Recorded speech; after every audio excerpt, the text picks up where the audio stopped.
where tourists buy ice creams to the smell of diesel engines, but to a place where the waters are colored a dirty brown, and the banks are gnawed by jetties and warehouses, an industrial zone which few of the capital's inhabitants penetrate, though the ordered running of their lives, and, not least, their supplies of Tango fizzy orange and cement aggregate depend on its complex operations. Our ship reached the English Channel late the previous evening, and followed the arc of the Kent coastline to a point a few miles north of Margate, where, at dawn, she began the final phase of her journey up the lower Thames, a haunted-looking setting evocative both of the primeval past and of a dystopian future, a place where one half expects that a brontosaurus might emerge from behind the shell of a burnt-out car factory. The river's ostensibly generous width, in fact, offers but a single narrow navigable channel. Used to having hundreds of meters of water to play with, the ship now advances gingerly, like a proud creature of the wild confined to a zoo enclosure, her sonar letting out a steady sequence of coy beeps.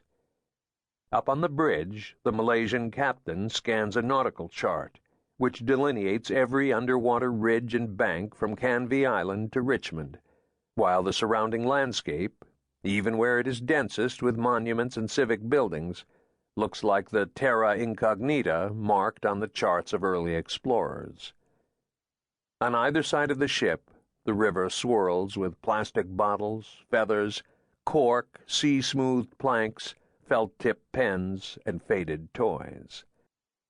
The Goddess docks at Tilbury Container Terminal at just after 11.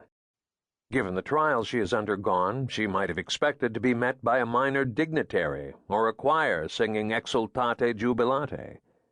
But there is a welcome only from a foreman who hands a Filipino crew member a sheaf of customs forms and disappears without asking what dawn looked like over the Malacca Straits, or whether there were porpoises off Sri Lanka. The ship's course alone is impressive. 3 weeks earlier, she had set off from Yokohama, and since then she has called in at Yokkaichi, Shenzhen, Mumbai, Istanbul, Casablanca, and Rotterdam. Only days before, as a dull rain fell on the sheds of Tilbury, she began her ascent up the Red Sea under a relentless sun, circled by a family of storks from Djibouti. The steel cranes now moving over her hull break up a miscellaneous cargo of fan ovens, running shoes, calculators, fluorescent bulbs, cashew nuts, and vividly colored toy animals. Her boxes of Moroccan lemons will end up on the shelves of central London shops by evening. There will be new television sets in York at dawn. Not that many consumers care to dwell on where their fruit has come from, much less where their shirts have been made, or who fashioned the rings which connect their shower hose to the basin.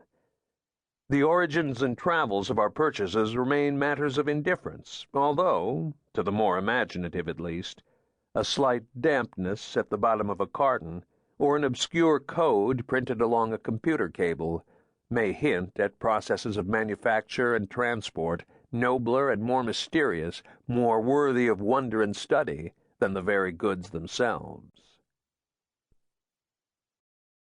2. The Goddess of the Sea is only one of the dozens of ships making their way up the Thames on this October day. A Finnish vessel arrives from the Baltic Sea, laden with rolls of paper the width of railway tunnels, destined to feed the chattering presses of Wapping and West Ferry. A freighter sits low in the water next to Tilbury Power Station, weighed down by 5,000 tons of Colombian coal, enough fuel to fire the kettles and hairdryers of eastern England until the new year.